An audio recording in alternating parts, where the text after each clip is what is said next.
हाय। नमस्कार। कैसे हैं आप? उम्मीद करता हूं कि आप खुश होंगे, स्वस्थ होंगे और सब बढ़िया होगा। अच्छा, आज की इस कहानी को जल्दी में मत सुनिएगा। अगर आसपास कहीं शोर है तो थोड़ा शोर से बाहर आइएगा। चुपके से अपने ईयरफोन या हेडफोन कानों में लगा के आंखें बंद कर लीजिए और अपने स्कूल का वो क्लासरूम याद कीजिए। लकड़ी की बेंच, खुली खिड़की और खुले ग्राउंड में पेड़ के नीचे लगी क्लासेस और लंच के ठीक पहले बजने वाली घंटी। क्योंकि ये कहानी शब्दों की नहीं, यादों की है, जहां रोटी की खुशबू दोस्त बन जाती थी और एक छोटा सा टिफिन दोस्ती का पावर बैंक। तैयार हैं आप? तो चलिए खोलते हैं टिफिन बॉक्स।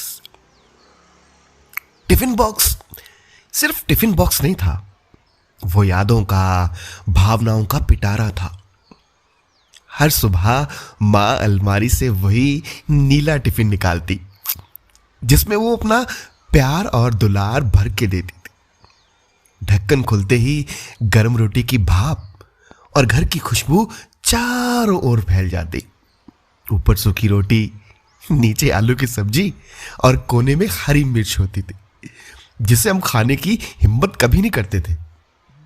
कभी कभी रोटी हमें स्टील की डिब्बी में नहीं मिलती थी, कपड़े के पौने में बंधी होती थी और मां का लॉजिक था, रोटी नरम रहती है। सच कहती थी मां यार।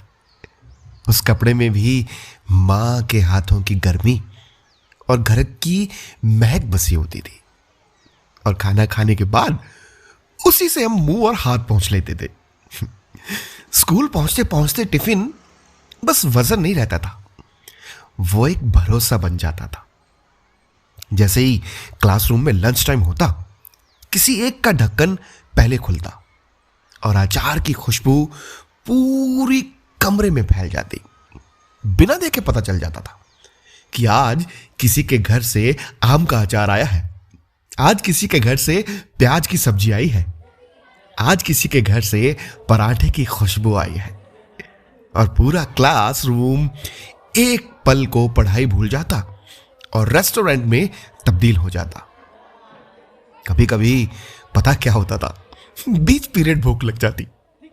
उसमें मास्टर जी का डर अलग से रहता था, लेकिन भूख उससे भी बड़ी होती थी मास्टर जी के डर से।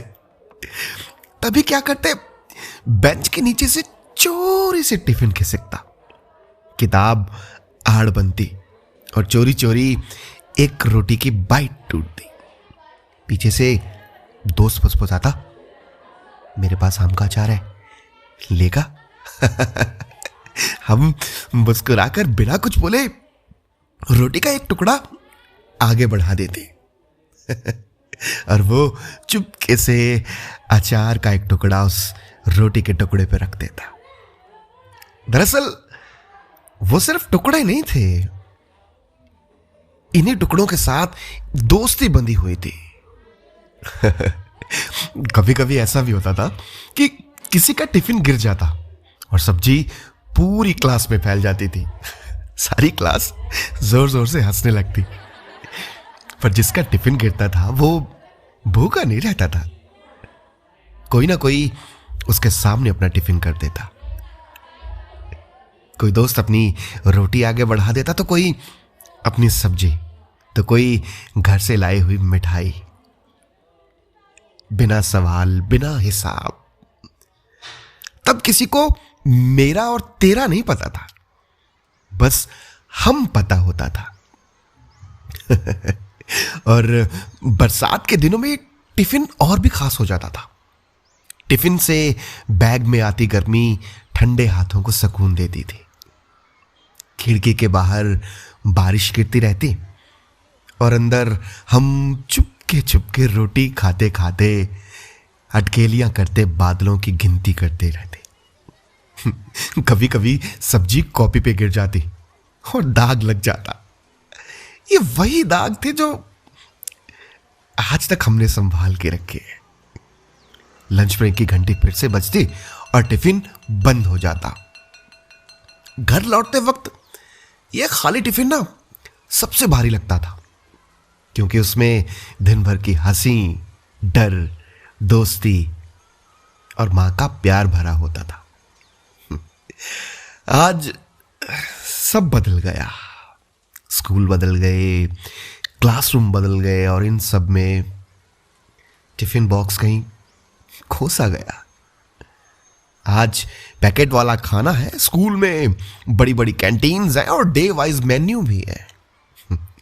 लेकिन नहीं है तो वो कपड़े के पौने में बंधी रोटी जो पूरी क्लास को एक कर देती थी। आज बच्चे साथ बैठते हैं पर बांट कर नहीं खाते। पर आज भी कहीं दूर किसी स्कूल में जब टिफिन खोलता है तो बचपन मुस्कुरा के सामने आ जाता है, रोटी और अचार की खुशबू में लिपटा हुआ।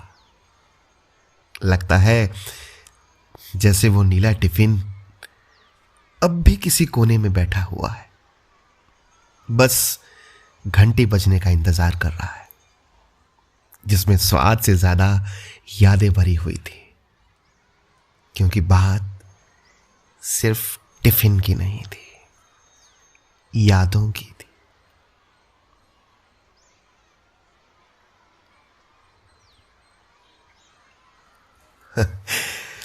उम्मीद करता हूं कि आपको कहानी पसंद आई होगी। अच्छा, अगर ये कहानी आपके दिल को छुई तो कमेंट बॉक्स में टिफिन लिख दीजिएगा। हौसला बढ़ेगा। और अगर आप इस चैनल पर नए आए हैं या आपने अभी तक इस चैनल को सब्सक्राइब नहीं किया है तो प्लीज़ अभी चैनल सब्सक्राइब कर लीजिएगा और साथ ही साथ बेल नोटिफिकेशन आइकन भी ऑन कर लीजिएगा। और इस कहानी को अपने बचपन के दोस्तों के साथ शेयर करना और कमेंट करना मत भूलिएगा। फिर मिलूंगा किसी नई कहानी के साथ।